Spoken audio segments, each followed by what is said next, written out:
Je vous remercie vivement d'être venus nombreux à notre invitation pour cette conférence de presse.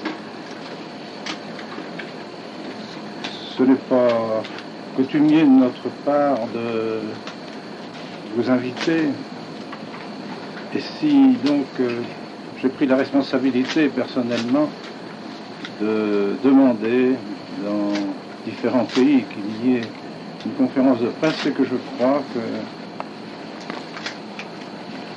ce pourquoi je vous ai demandé de venir est vraiment important, que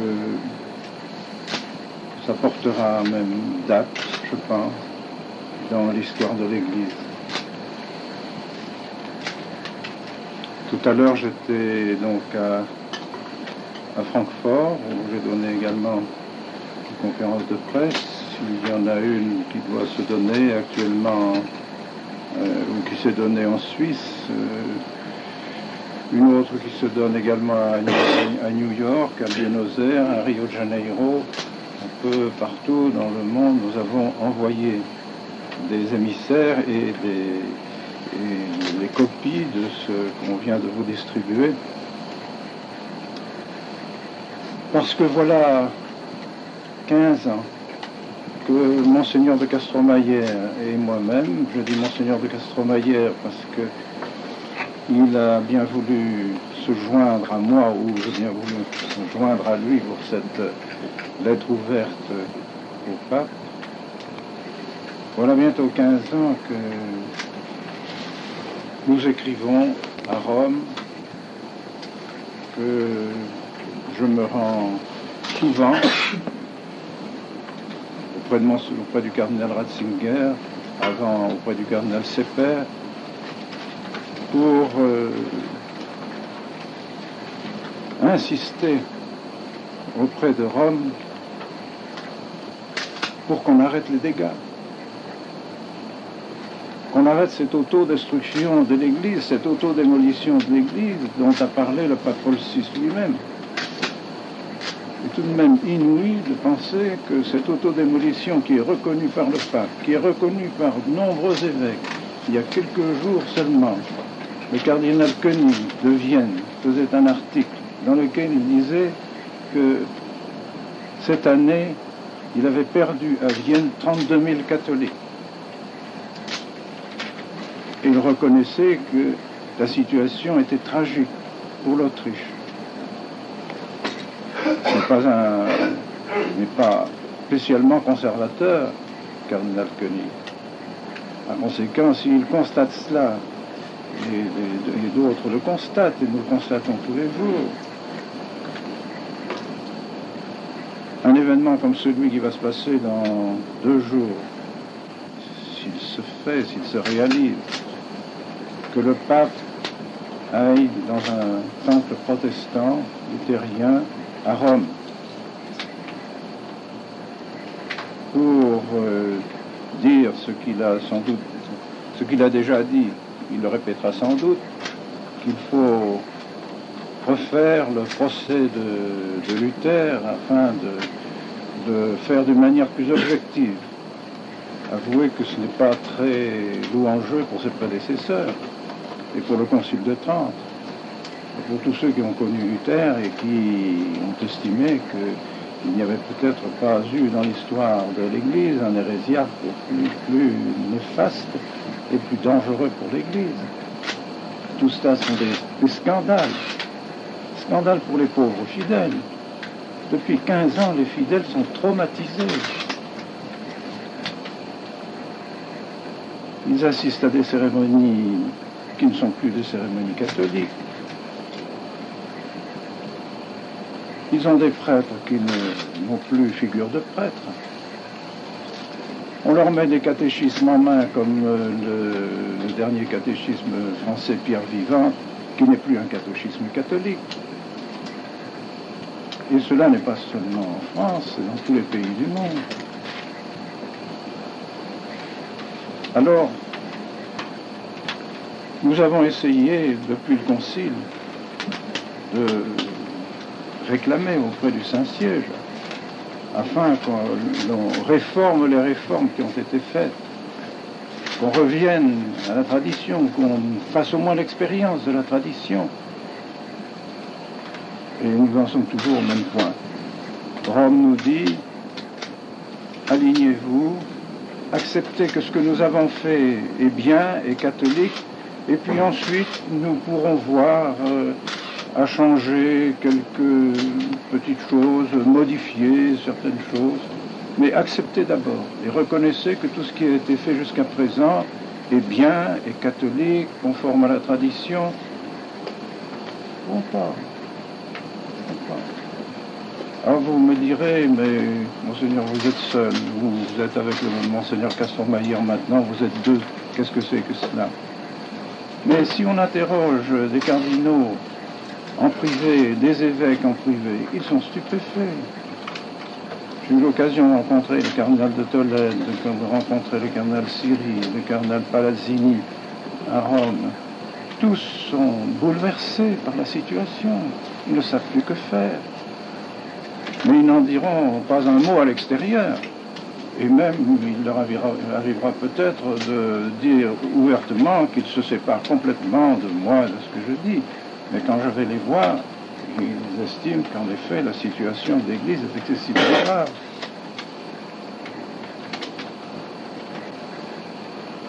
Quand on fait des sondages, il y a des sondages de fait ici en France, il y en a eu aux États-Unis, il y en a eu en Suisse, en Allemagne.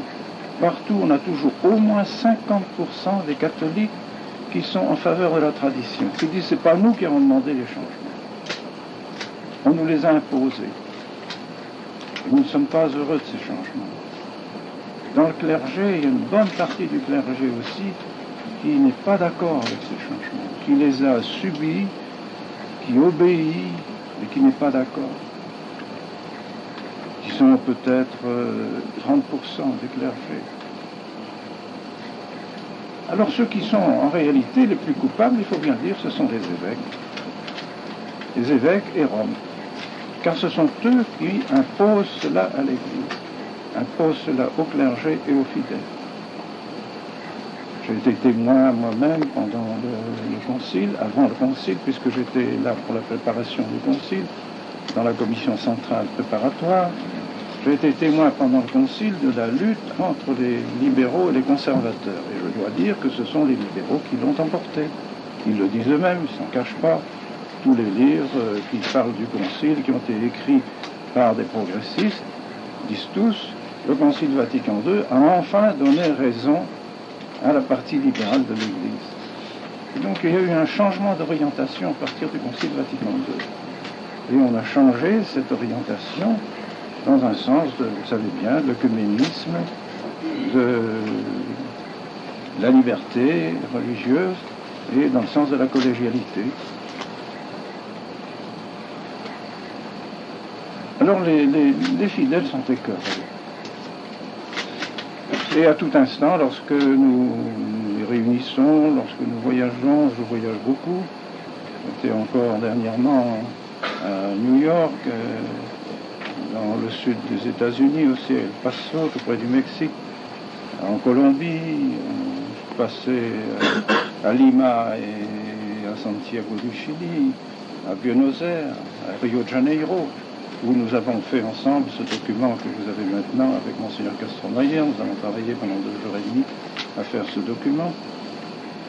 Eh bien, partout, les fidèles nous disent on nous change notre religion. C'est plus la religion catholique. Et on est scandalisé lorsqu'on voit des évêques qui sont de tendance marxiste.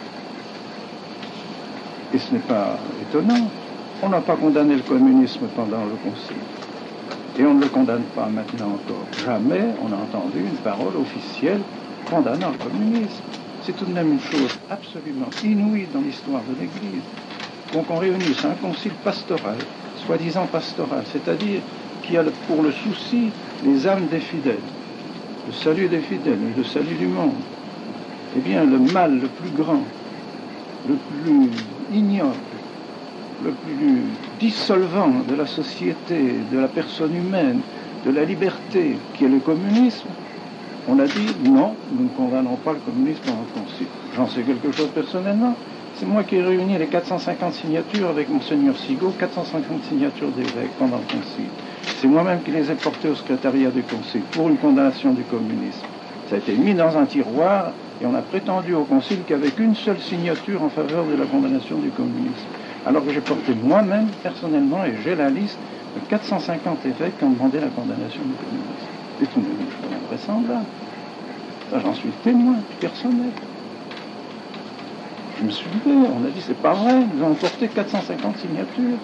Ah, elles sont arrivées trop tard, on ne sait pas où elles sont.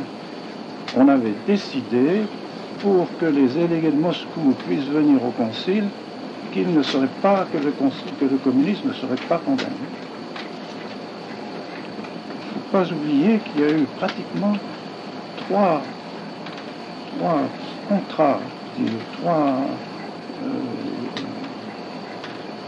trois accords qui ont été faits avant le concile par le secrétariat de l'unité pour les chrétiens. Un accord avec les francs-maçons, avec les Naïbrites de New York, la loge juive, un accord avec les protestants, le conseil œcuménique des églises, et un accord avec les délégués de Moscou, qui sont les évêques et archevêques de Moscou, qui étaient dans la réunion délégués par Moscou.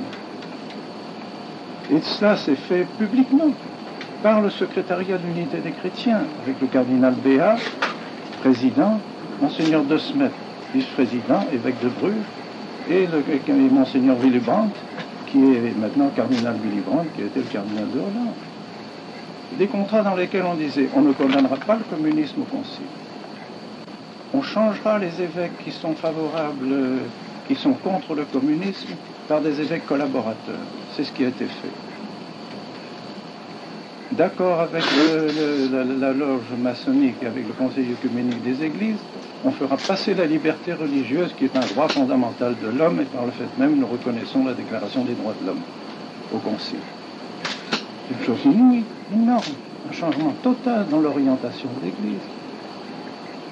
Et ça a été accepté et contre 5 fois nous avons rejeté ce schéma au concile, 5 fois il est revenu dans les mêmes termes parce qu'on avait promis aux francs-maçons et aux protestants de faire passer la liberté religieuse, d'accepter le droit à la liberté religieuse, qui est un droit inscrit dans les déclarations des droits de l'homme. Mais ce qui n'avait jamais été accepté. L'Église a toujours été pour la tolérance, mais jamais pour la liberté religieuse de toutes les religions, parce que l'Église estime qu'elle est la vérité et que l'erreur se tolère, et l'erreur ne se met pas sur le même pied de la vérité. C'est ça. Et voilà où nous en sommes. Alors, ça empoisonne le climat, et pas seulement le climat de l'Église. Et vous en êtes les témoins, vous qui êtes des journalistes, vous êtes les témoins. Le climat est empoisonné par cette autodestruction de l'Église, par ce changement de l'Église. Si les communistes font des progrès partout, ce n'est pas pour rien qu'ils sont d'accord, qu'ils ont des accords avec l'Église. Parce qu'ils savent très bien que l'Église était une barrière infranchissable pour le communisme, au moins idéologique. Et maintenant, cette barrière n'existe plus. Alors nous voyons le monde se détruire. La moralité, c'est la même chose. Pour la moralité, c'est la conscience qui domine la loi. Maintenant, la conscience passe avant la loi. Chacun a sa conscience, chacun est adulte, chacun fait sa moralité comme il l'entend. Et cela, pour les théologiens catholiques, actuellement, même pour ce qu'on appelle la responsabilité, n'est-ce pas, personnelle, à cause de la dignité de la personne humaine, et que sais-je, tous ces slogans que nous connaissons, pour permettre aux gens de faire ce qu'ils veulent, et par conséquent, de vivre dans la plus complète immoralité. Alors nous avons décidé, devant cette situation, puisque Rome ne veut pas nous entendre d'une manière privée, refuse absolument ce que nous demandions, le retour à la vérité de l'Église, aux principes de l'Église de toujours, qui ont été la force de l'Église et qui ont été un point d'appui, même pour les protestants, même pour les autres religions, l'Église était comme un phare qui illumine, et même s'ils n'étaient pas d'accord avec l'Église, on disait, il y a tout de même l'Église qui tient. L'Église tient encore. Tant que l'Église tiendra, le monde tiendra encore. Maintenant, l'Église croule, eh bien, le monde croule. Et vous savez bien qu'on ne parle plus maintenant de la guerre, la bombe atomique, ce fameux film Day After aux États-Unis qui a mis en branle tous les États-Unis, et tout le monde commence à craindre, à être effrayé. Tout juste si les gens n'ont pas suicidé en disant c'est pas la peine de vivre, si c'est pour voir ce qu'on va voir dans quelques mois, mieux vaut se suicider. Et il y a une frayeur générale actuellement devant ces malheurs qui risquent de nous arriver. Et tout cela vient de la destruction de l'Église, la démolition de l'Église n'est pas pour rien. Certainement pas. Alors nous avons décidé, poussés par les fidèles, poussés par des prêtres qui nous demandent de parler, soyez au moins notre interprète, public, officiel, devant le monde, devant l'Église. Soyez nos interprètes officiels, ce sont des évêques qui doivent parler. Nous sommes que deux, nous parlerons. Nous avons décidé de diffuser le plus possible cette lettre ouverte au pape. C'est une lettre respectueuse, nous ne voulons pas rompre avec le pape, nous ne voulons pas le moins du monde être insolent vis-à-vis du pape, mais comme le dit la lettre elle-même, nous parlons au pape comme saint Paul a parlé à saint Pierre, dans le même souci, le souci de sauver les fidèles. C'est ça qui a fait parler Paul contre Pierre et qui a dit à Pierre, tu ne marches pas selon la vérité de l'Évangile. Si saint Paul a eu l'audace de dire ça à saint Pierre, pour protéger les fidèles, la foi des fidèles, et nous aussi, nous osons élever la voix devant le Saint-Père en disant, vous ne protégez pas la foi des fidèles. Vous êtes en train de faire perdre la foi aux fidèles. Vous n'avez pas le droit de faire ça. Il faut reprendre avec courage votre rôle de défenseur de la vérité, de dispenseur de la vérité et de la foi. Vous n'avez pas le droit maintenant de vous aligner sur le monde, sur les idées du monde qui sont en train de démolir, de participer à la démolition de l'humanité. Voilà ce que je voulais vous dire, vous exposer. Vous ferez ce que vous penserez avec les feuilles qui vous ont été données, mais je pense sincèrement que dans l'histoire, on dira au moment où il semblait que tout s'en allait, que tout se démolissait dans l'Église, il y a eu deux voix d'évêques qui se sont élevées et qui ont poussé un cri d'alarme, tiré la sonnette d'alarme pour dire au Saint-Père, de grâce, arrêtez. Ne continuez plus à donner l'impression qu'il n'y a pas de différence entre la vérité et l'erreur et qu'on peut très bien s'entendre avec un gouvernement communiste.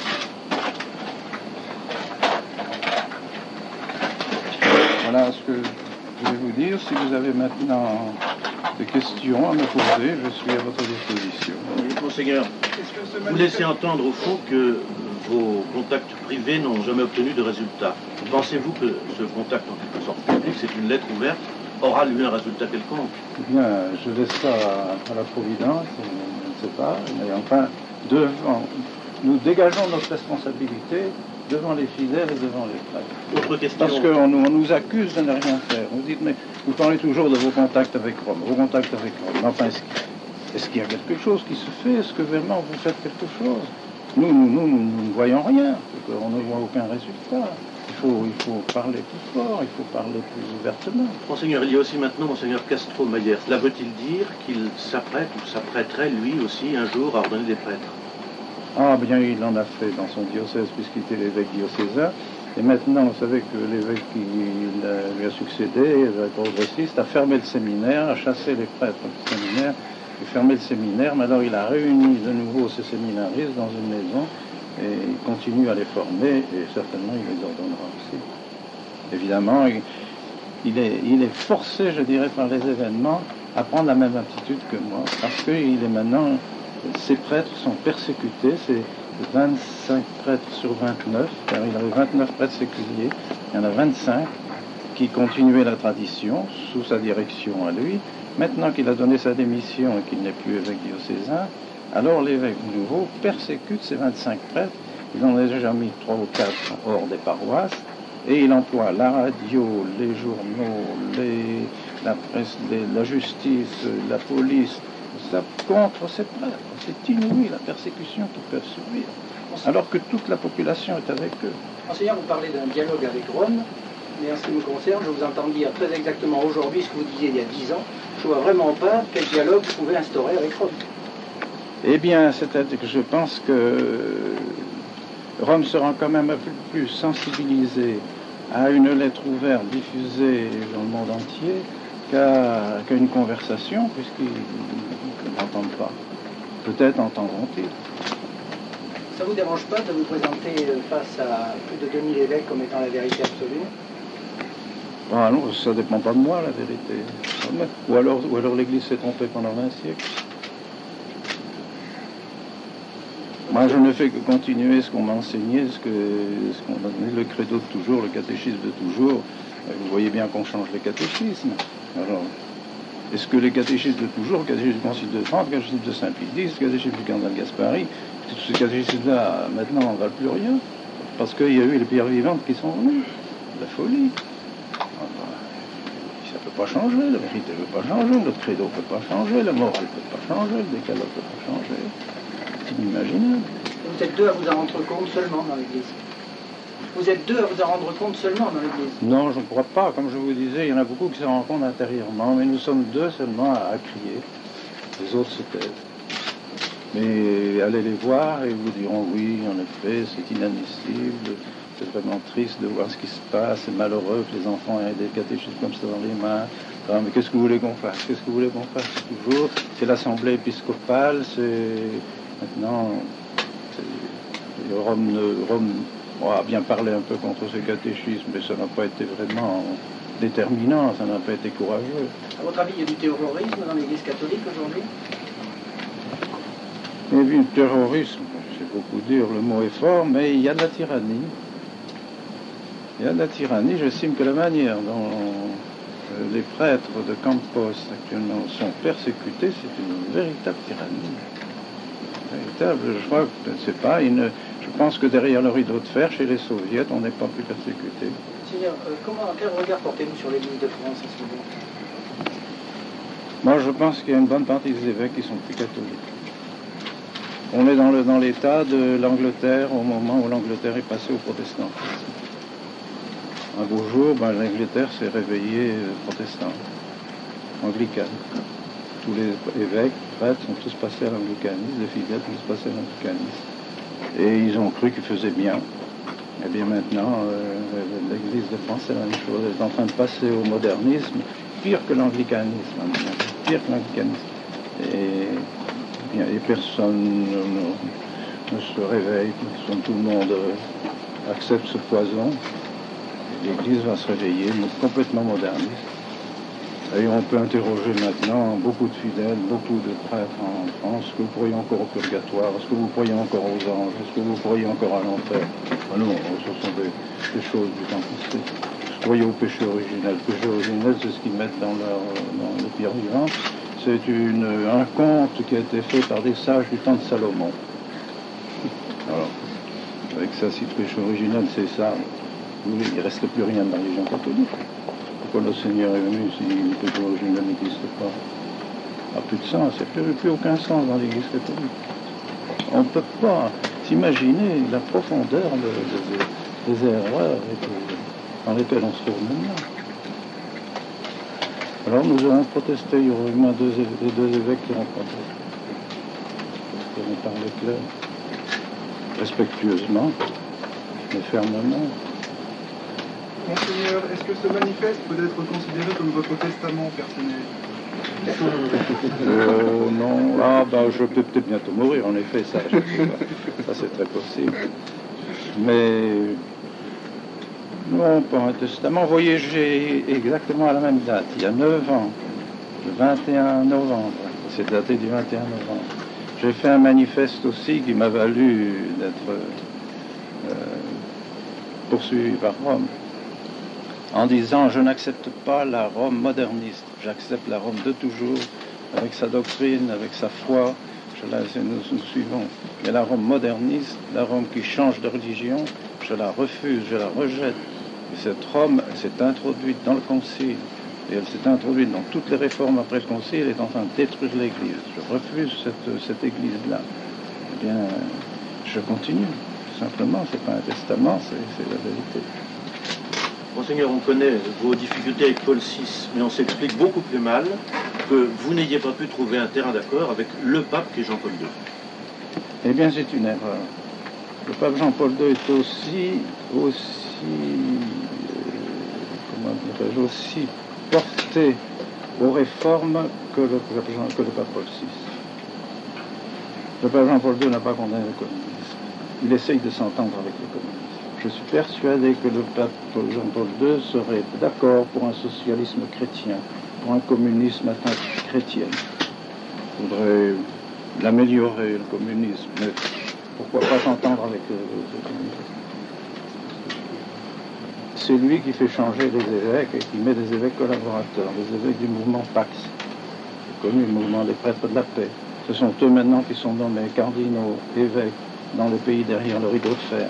Et ces évêques et ces cardinaux persécutent les bons prêtres maintenant. Alors qu'avant, ces prêtres étaient encouragés par leurs évêques pour résister au communisme. Et les évêques ont été emprisonnés, beaucoup sont morts dans les géos communistes. Maintenant, ce sont les évêques eux-mêmes qui se font les interprètes du gouvernement communiste pour poursuivre les prêtres qui font leur devoir. En somme, c'est le démon et pas le Saint-Esprit qui a travaillé dans les derniers conclaves, quoi. Voilà dans le dernier. En tout cas, le rôle que joue le pape actuellement n'est pas le rôle vraiment qu'il devrait jouer. C'est certain, il ne remplit pas son devoir avec le communisme. Voyez les amourettes qu'il a avec les protestants. C'est inouï. Il a envoyé 20 délégués officiels au congrès de Vancouver du Conseil œcuménique des Églises. Et il paraît que ce sont ceux-là qui ont presque le plus travaillé avec les protestants. Enfin, est-ce qu'il faut devenir protestant? C'est ce que j'avais fait. J'avais déjà fait un article pendant le Concile où il était « Faudra-t-il devenir protestant pour demeurer bon catholique ?» J'avais déjà vu pendant le Concile, j'avais déjà fait ça. Ah oui, ça continue, ça ne change pas. Il n'y a pas de changement dans ce domaine-là. Et puis, troisièmement, eh bien, la liberté religieuse, les droits de l'homme, enfin, c'est toujours cet humanisme dont le pape est infesté. Eh bien, c'est ce qui était, c'est ce qui plaît aux francs-maçons et aux protestants. C'est quand même un vrai pape, Jean-Paul II? Je pense, moi j'ai toujours cru, mais c'est un pape qui ne remplit pas son devoir. Je regrette ça, mais je lui dirais à lui-même s'il était là. C'est pas de ma faute, c'est une constatation.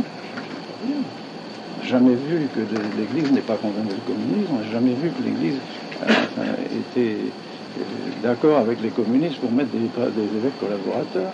Jamais vu non plus que l'Église s'unissait presque aux protestants, enfin, pour faire une liturgie catholico-protestante, et ainsi de suite. Alors, Monseigneur, si la situation est bloquée, comment voyez-vous l'avenir, et notamment l'avenir de vos communautés, de vos jeunes prêtres? Pour nous, ça ne veut pas de problème, on continue. On a des vocations dans nos séminaires, on est demandé partout dans le monde entier, dans les communautés de fidèles qui veulent quand même sauver leurs âmes, qui veulent quand même continuer l'Église catholique. Alors, de ce côté-là, on n'a aucune difficulté, on n'a pas de problème intérieur et du côté de pour nous. Mais, bien sûr que du côté de Rome, je ne sais pas. J'avoue que la situation est certainement très, très sombre. Parce que Rome est occupée par les modernistes. Si les deux signataires sont quand même plus près d'éternité que d'aujourd'hui, alors après, qu'est-ce qui peut se passer? C'est-à-dire comment vous assurez le maintien des communautés s'il n'y a pas d'évêque? Ah bien, je posais la question évidemment, pour laquelle vous êtes peut-être tous venus, en pensant que j'allais vous annoncer que j'allais faire des évêques. Mais non, la réponse à... Monseigneur, pourquoi vous en faites pas les évêques? Eh bien, je vous dis, pour le moment, parce que je pense quand même qu'au moins apparemment ce serait un acte de rupture avec Rome qui serait grave. Apparemment, je dis encore, parce que je pense que devant Dieu, eh bien, il est possible que mon geste soit un geste nécessaire pour l'histoire de l'Église, pour la continuation de l'Église, pour la continuation du sacerdoce catholique. Alors je ne dis pas qu'un jour je ne le ferai pas, mais dans des circonstances encore plus tragiques. J'attends encore, puis tant que le bon Dieu me garde encore un peu de santé, je reste, je préfère ne pas mettre la paternité dans une situation plus difficile encore vis-à-vis de Rome. J'ai toujours espoir que Rome finira quand même par ouvrir les yeux. Ou alors faudra-t-il que le bon Dieu intervienne lui-même dans des événements que nous ne connaissons pas. Enfin, pour vous, c'est pas un refus de principe. C'est pas un refus de principe, non, c'est pas un refus de principe. Ah non, parce que s'il y a un rôle qui est important pour l'évêque, c'est de transmettre la tradition, transmettre le message, transmettre la foi. En communion avec les autres évêques quand même, monseigneur, non? Mais si ces évêques n'ont plus la foi, je voudrais bien, moi, en communion. Je ne tiens pas du tout à faire des évêques, mais si ces évêques n'ont plus la foi, or, je vous assure qu'on peut se demander combien d'évêques ont encore la foi maintenant, la vraie foi catholique. Il suffit de voir ce qui sort de leur séminaire. Inouï. Monseigneur, est-ce que ce manifeste, ça n'est pas aussi un petit coup de pub sur un mouvement qui commence un peu à s'étioler quand même? Est-ce que ce n'est pas une occasion de faire pression à propos d'un mouvement, le vôtre, enfin en tout cas des églises, des communautés auxquelles vous présidez, qui ont perdu un peu de leur substance, sinon des foules qui les suivaient? Je n'ai pas compris. Est-ce que c'est pas un coup de pub que vous faites pour essayer de rattirer du monde parce que le monde nous quitte? Ah non, pas du tout. Alors non, je vous assure que je n'ai pas du tout cette intention. Non. Ah non, pas le moins du monde. Non. Oh non, parce que je ne cherche pas justement à faire de la publicité. Je ne crois pas que nous ayons cherché habituellement à faire de la publicité. Je crois ici que cet acte est suffisamment important, encore une fois, devant l'histoire de l'Église, pour que je demande votre concours pour faire connaître cet appel au Saint-Père et rassurer les chrétiens qu'ils ne sont pas seuls, qu'ils ne sont pas abandonnés, qu'il y en a qui se font leur interprète.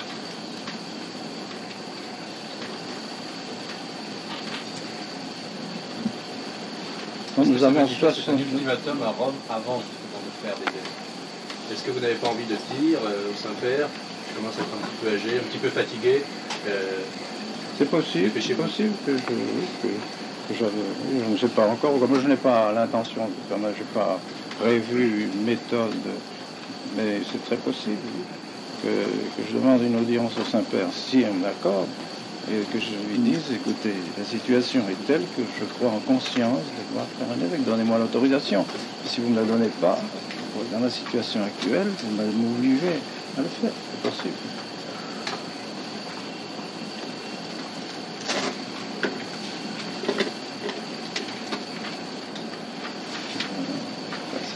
Des questions à poser. Merci.